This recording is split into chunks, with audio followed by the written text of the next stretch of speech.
তাপপ্রবাহ বইছে চারিদিকে। গরমের লুতে ঝলসে যাচ্ছে সবার ত্বক। বিভিন্ন রকম অসুখেরও শিকার হচ্ছি আমরা। তবে এই সিজনে আমের বিভিন্ন রকম রেসিপি খেলে কিন্তু এর হাত থেকে আমরা রেহাই পেতে পারি। তেমনই একটা পরিচিত, সুন্দর এবং সিম্পল রেসিপি যেটা গরমে একদম উপাদেয়, সেটা হচ্ছে আমঝোল। আমার মায়ের তৈরি করা এই রান্নাটি আমি শিখেছি ছোটো থেকেই দেখে। তো এখন আমি বানাই গরমকাল এলেই। ওয়েলকাম টু শতাব্দী রান্নাঘর। আজ আমার নিবেদন হচ্ছে আমঝোল। আমঝোল করার জন্য আমগুলোকে আমি কেটে খোসা ছাড়িয়ে নিয়েছি।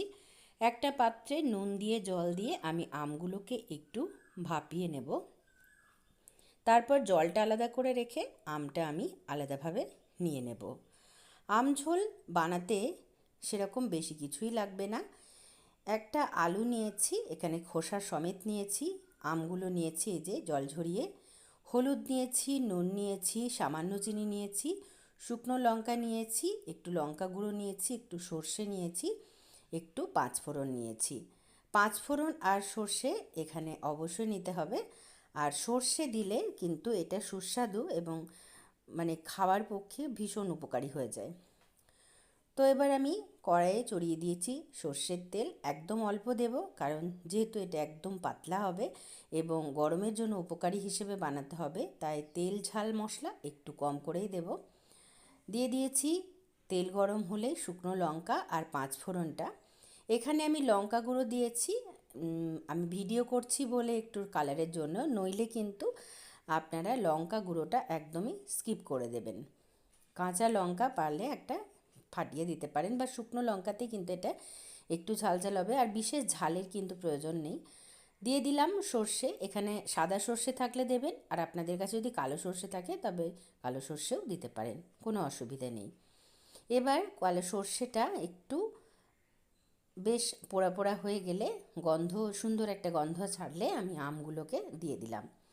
আমগুলো যদি আপনাদের আম একদম সুসিদ্ধ হয়ে যায় তেলের মধ্যে দিতে, তাহলে আপনারা এমনি আমই দিয়ে দেবেন, সেদ্ধ আলাদা করে করার দরকার পড়বে না।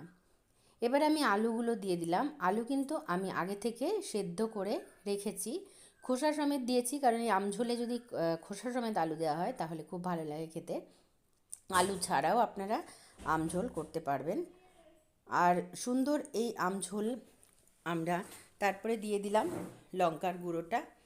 লঙ্কার গুঁড়ো দেওয়ার পরে দিয়ে দিচ্ছি হলুদ। হলুদ দেওয়ার পর দিয়ে দিলাম, নাড়াচাড়া করে নিলাম। তারপরে আমি মিশিয়ে নিচ্ছি সমস্তটা। মিশিয়ে নেওয়ার পর আমি এরপরে দিয়ে দেব জল।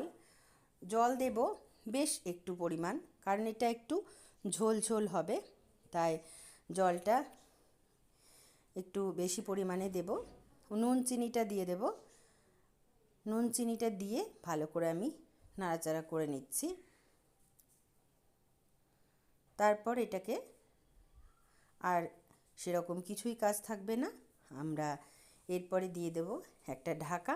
ঢাকা দিয়ে বেশ কিছুক্ষণ আমি ফুটতে দেবো, যাতে করে সর্ষে আর পাঁচফোড়নের অ্যারোমাটা এর মধ্যে চলে আসে আমঝোলের মধ্যে।